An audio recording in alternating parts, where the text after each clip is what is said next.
당신은 지금 형틀 위에 엎드려 있습니다. 두 다리는 밧줄에 묶였고 곤장을 든 군졸이 당신 뒤에 서 있습니다. 당신의 제목은 단 하나. 활쏘기 시험에서 3번 연속으로 성적이 나빴다는 것입니다. 믿기십니까? 당신은 도둑도 아니고 탈영병도 아닙니다. 나라가 인정한 조선의 어엿한 장교입니다. 그런데도 매를 맞습니다. 사극 속 묵과 급제는 참 화려합니다. 백마 위에서 손을 흔들면 온 고을이 환호하지 않습니까? 하지만 현실은 다릅니다. 조선에서 묵과에 합격하고도 평생 단 한 번도 정식 발령을 받지 못하고 늙어 죽는 사람이 태반이었습니다. 합격은 시작일 뿐 진짜 지옥은 그 다음부터였습니다. 이순신 장군, 권율 장군, 최윤덕 장군. 조선의 운명을 바꾼 이 장군들은 대체 어떤 길을 걸어 그 자리까지 올라갔을까요? 오늘 당신은 조선 영조시대 한양 변두리의 가난한 19살 청년이 되어 이순신과 권율이 걸었던 바로 그 길, 조선의 장군이 되는 여정을 맨 밑바닥부터 직접 걸어가 볼 것입니다.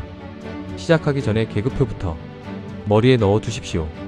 조선 무관의 품계는 종국품부터 정일품까지 모두 18단계였습니다. 현대 육군과 비교하면 후품과 8품은 하사관과 소위급, 7품은 중위급, 6품은 대위급입니다. 여기까지가 위관급입니다. 4품과 5품은 소령에서 대령, 즉 영관급이고 정삼품 당상관부터는 별을 단 장성급, 종이품 병마절도사는 군단장과 사령관급, 정일품은 참모총장을 넘어서는 자리였습니다. 이순신 장군이 올랐던 삼도수 군통제사가 바로 그 종이품입니다. 그런데 그 자리까지 가려면 이 18개의 계단을 하나하나 밟아야만 했을까요? 오늘은 그 고비를 하나하나 밟아 장군이 되어가는 돌서기의 이야기입니다. 당신이 눈을 뜬 곳은 한양 도성 밖, 왕십리에 다 쓰러져가는 초가 단칸방입니다. 새벽 찬 공기에 입김이 하얗게 번집니다. 당신의 이름은 박돌석, 신부는 양인, 그러니까 평범한 백성입니다. 아버지는 일찍 돌아가셨고 남은 것은 홀어머니와 빚, 그리고 또래보다 한 뼘 큰 키와 황소 같은 힘뿐입니다. 법으로만 따지면 당신 같은 양인도 묵과에 응시할 수 있습니다. 하지만 현실의 벽은 법전보다 높습니다. 묵과의 핵심은 말 위에서 펼치는 마상무예인데 당신에게는 말이 없습니다. 조선에서 쓸만한 말과 활, 화살, 군장을 갖추려면 웬만한 집 한 채 값이 들어갑니다. 생업을 끊고 몇 년을 수련에만 바쳐야 하는 것은 덤입니다. 그래서 가난한 자에게 묵과는 처음부터 닫힌 문이었습니다. 하지만 당신에게는 딱 하나의 우회로가 남아 있습니다. 바로 급료를 받는 직업 군인이 되는 것입니다. 마침 수도 방위를 맡은 중앙군영 훈련도감에서 군병을 뽑는다는 방이 붙었습니다. 시험은 정식 묵과보다 훨씬 단순합니다. 기본적인 활 솜씨와 체력을 봅니다. 당신은 무거운 돌을 번쩍 들어 올리고 활 5발 중 3발을 관역에 박았습니다. 합격입니다. 오늘부터 당신은 나라의 녹을 먹는 직업 군인, 현대로 치면 부사관이 된 것입니다. 대우가 달라집니다. 한 달에 쌀 6마리 꼬박꼬박 나옵니다.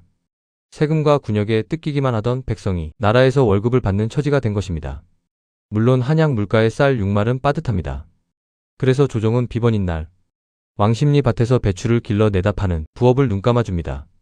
당신은 낮에는 군졸로 새벽에는 배추 장수로 이중생활을 시작합니다.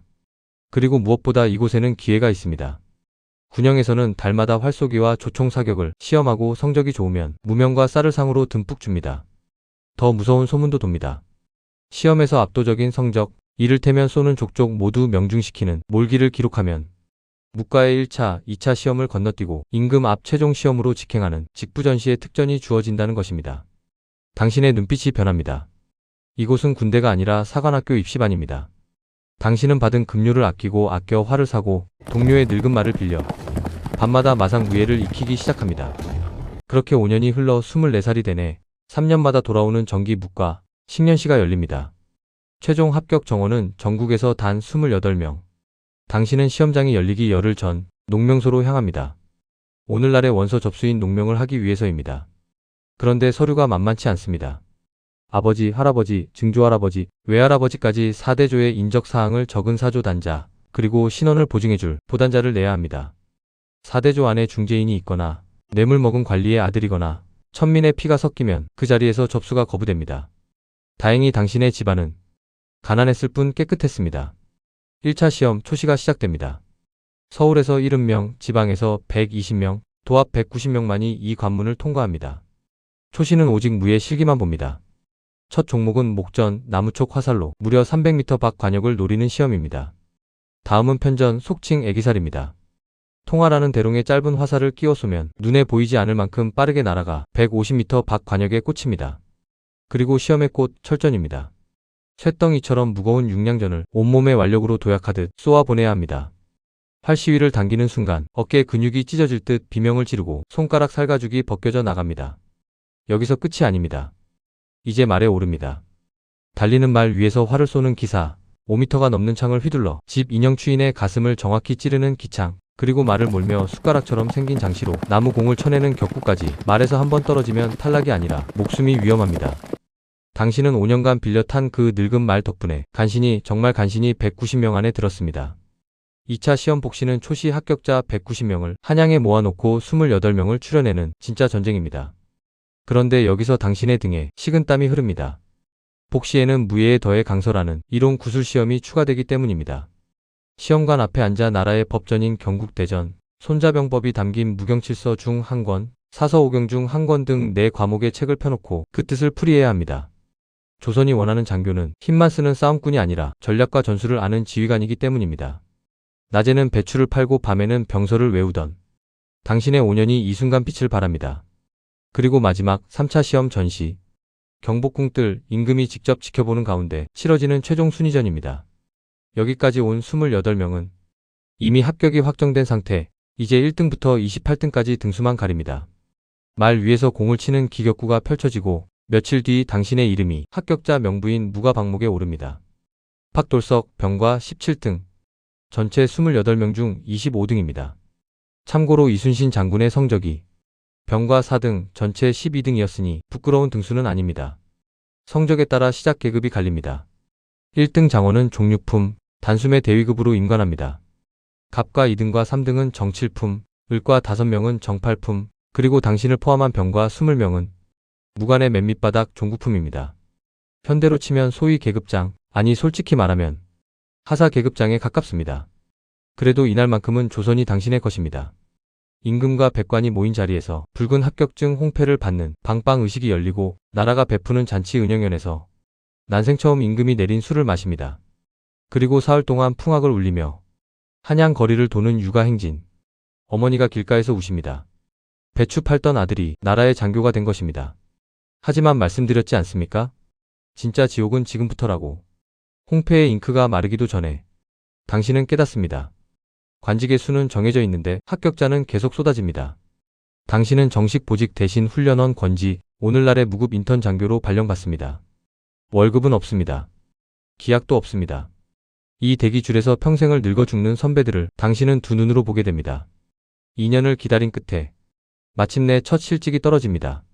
함경도 변방, 이름도 낯선 산골 보루이, 종구품 건관. 부하라고는 졸음에 전 수졸 수십 명, 겨울이면 압록강 바람에 화살이 얼어붙는 땅입니다. 현대로 치면 최전방 오지 소초이, 초임 소초장입니다. 이순신 장군의 첫 보직도 바로 이 변방의 건관이었습니다. 조선의 영웅도 당신과 똑같은 자리에서 군 생활을 시작한 것입니다. 그 계단의 규칙은 이렇습니다. 7품 이하 하급 장교는 한 품계에서 최소 450일을 근무해야 진급 후보에 오릅니다. 그리고 1년에 4번 근무 평정을 받습니다. 성적은 상, 중, 하. 10번 연속으로 상을 받아야 진급 1순위가 됩니다.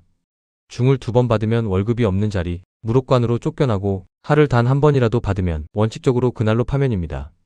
10년 넘는 세월 동안 단 한 번의 실수도, 단 한 번의 밑보임도 허용되지 않는 것입니다. 이것으로도 모자라 중앙군용으로 차출된 뒤에는 사강이라는 시험이 당신을 기다립니다. 여름과 겨울에는 매달 1번, 봄가을에는 매달 2번 장교들을 모아놓고 유협전과 편전 활쏘기, 그리고 부대를 움직이는 진법 구사 능력을 평가합니다. 성적이 나쁘면 휴가가 깎이고 3번 연속 나쁘면 영상 첫머리에서 보셨던 바로 그 장면, 장교가 곤장틀에 묶이는 일이 벌어집니다. 그리고 그래도 못하면 파면입니다. 더 기가 막힌 것은 나라가 가르쳐 주지도 않는다는 점입니다. 재교육기관인 훈련원이 있긴 하지만 교육이라는 게 병서를 달달 외우게 하는 수준인데다 입소하려면 지금 월급이 나오는 실직 자리를 반납해야 합니다. 한번 자리를 내놓으면 언제 다시 임용될지 기약이 없으니 아무도 가지 않습니다. 결국 활값도 말값도 훈련도 전부 당신의 사비와 당신의 새벽잠으로 해결해야 합니다. 당신은 버팁니다. 종구품에서 정구품, 8품에서 7품으로 451씩 변방의 눈보라와 상관의 눈치와 메달의 활시위를 견디며 올라갑니다. 그리고 무가에 급제한 지 12년째 되는 해 36의 당신은 마침내 종류품 부장에 제수됩니다. 현대의 대위, 드디어 위관급의 정점에 올라선 것입니다. 이순신 장군이 정우평감을 지내던 바로 그 풍계입니다. 이 순간 조선이라는 나라가 당신을 대하는 태도가 완전히 달라집니다. 조선 관료 사회에는 보이지 않는 금이 하나 있습니다. 7품 아래는 참하관, 6품부터는 참상관. 참하관 시절 당신은 아침 조회에 낄 수조차 없는 말단이었습니다. 하지만 참상관이 된 지금 당신은 상참이라 하여 임금을 직접 아련하는 조회에 참여합니다. 왕십리 배추 장수의 아들이 용안을 마주보는 신분이 된 것입니다. 군영에서의 위상도 달라집니다. 당신은 이제 약 120명의 병력 1초를 지휘하는 초관이 됩니다. 조선군은 초관부터를 장관, 즉 진짜 지휘관으로 예우했습니다. 어제까지 평가받고 매맞던 처지에서 이제는 부하들의 무예를 채점하고 호령하는 자리에 선 것입니다. 복장부터 다릅니다. 머리에는 전립을 쓰고 소매색이 다른 동다리에 전복을 겹쳐 입고 허리에 남색 전대를 두른 무관의 예복, 구군복을 갖춥니다. 옆구리에는 환도를 차고 손에는 지휘봉인 등채를 칩니다. 그리고 결정적인 특권이 하나 더 열립니다. 6품 참상관부터는 지방 고을의 수령, 그러니까 종육품 현감으로 나갈 자격이 생깁니다. 행정과 사법과 군사를 한 손에 쥔 사또 나리가 될 수 있는 것입니다. 당신의 가문은 이제 누구도 함부로 못하는 어엿한 사족, 양반의 반열에 올라섰습니다. 하지만 여기서 잊지 말아야 할 것이 있습니다. 당신이 걸어온 이 길은 사실 기적에 가깝습니다. 같은 시대 조선에는 홍패 한 장만 품에 안은 채 평생 임시직을 전전하다 쓰러져간 무가 급제자가 헤아릴 수 없이 많았습니다. 숙종 2년의 어느 시험에서는 한 번에 1만 8천 명을 뽑은 적도 있습니다. 사람들은 이를 망가라 비웃었습니다. 합격자는 넘쳐나는데 자리는 없으니 그 홍패는 장교 임명장이 아니라 신분 세탁용 종이가 되어갔습니다. 그 속에서 실력 하나로 10번 연속 상의 평정을 받고 곤장의 위협을 이겨내며 6품까지 살아 올라간 자만이 조선군의 허리가 될 수 있었던 것입니다. 그런데 말입니다. 대위까지 12년이 걸렸다면 여기서 별을 달기까지는 대체 무엇이 더 필요했을까요? 이 위에는 900일의 근무 일수와 고위 관료의 청거라는 정치의 벽, 그리고 무관을 끝내 내리누르던 문관 우위의 유리천장이 기다리고 있습니다. 이순신 장군, 권율 장군급이 장군이 되기 위한 여정, 다음 2부에서 완성됩니다. 구독 버튼을 눌러두신다면 그 이야기를 놓치지 않으실 겁니다. 감사합니다.